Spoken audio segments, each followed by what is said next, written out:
Having a cluttered desk might just seem like an annoying habit that some of us have, but it actually has really significant effects both on our mental health and our physical health.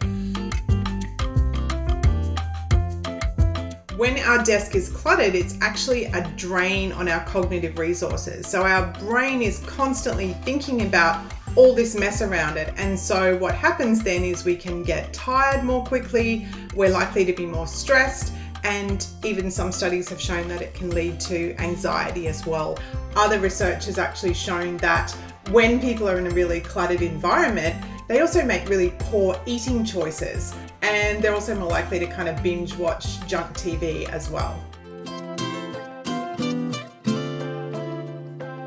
Sometimes it can feel really overwhelming if we have a really messy environment in our work desk at home or in the office and we don't really know where to start. So the best thing to do firstly is to just start small, clear one space in front of you. Then secondly, you can think about, what do I really need on my desk in order to work? It's best to just keep the things that you actually need for the task that you have at hand. Lots of staplers, hundreds of pens, coffee cups, leftover food. Those things need to be cleared off our desk as well. The other thing is to make sure that your desk has things on it that you really like. That could be as simple as adding a plant. A nice plant actually helps cleanse the air. It can reduce our stress levels, research has shown. So adding a plant, adding items that are meaningful to you.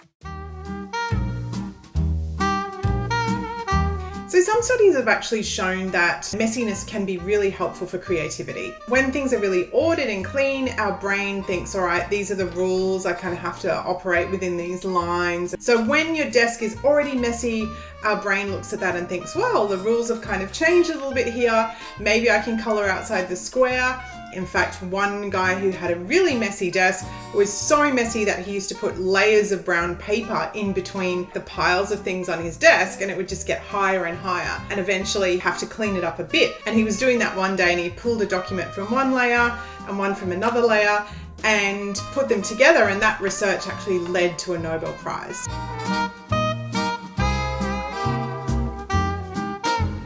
What's really important when you sit down and think, okay, well, what do I need for today? Is this a creative task? Is this a task that's more administrative? Just get the things that you need, okay? So if it's an admin task, try and just keep things as clean and clear as possible, because then you also don't lose things. But if you're doing a creative task, then you can kind of spread things out.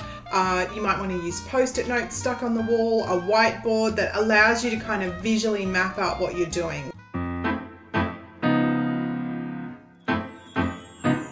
Desk one, it's a bit tricky because I've just been talking about how people really should personalize their desk with things that are really meaningful to them.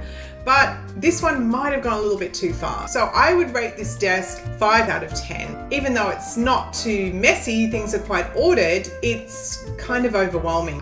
Desk 2 is actually much better in that it makes you feel quite calm. It's not very attractive, but it's very ordered, it's very clean. There's a nice desk lamp in the back, which is actually a great idea to get some softer lighting. There's some nice art on the wall. I would give desk 2 8 out of 10. Desk number 3, it's quite a nice desk in terms of the design itself. Timber actually does make us feel a whole range of positive emotions, but this one's got food on the desk. Hopefully they're going to take that away quite quickly. All the cords are a bit messy. There's a big pile of sort of clutter on the right hand side, so it's not as calming, not as organized. So I would probably give maybe a 6 to 7, closer to a 7. Did you know that decluttering your bedroom may help you sleep better? I'm gonna declutter my bedroom for better sleep.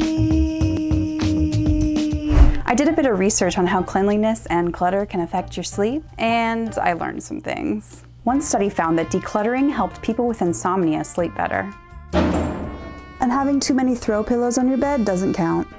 I also learned a lot about how dust can affect sleep, and it's pretty gross. All I have to say is more on that later. Then I looked at my own bedroom and I found some issues. Please don't judge me.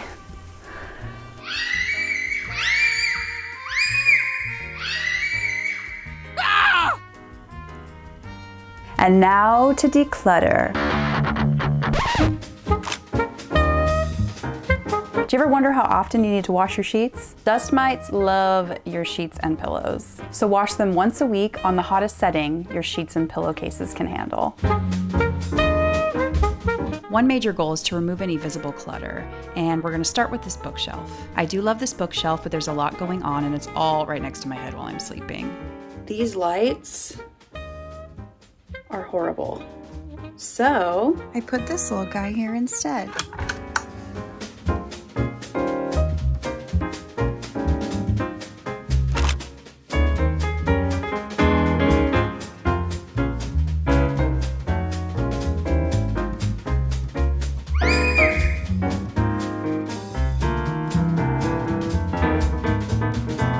All right, let's talk about dust.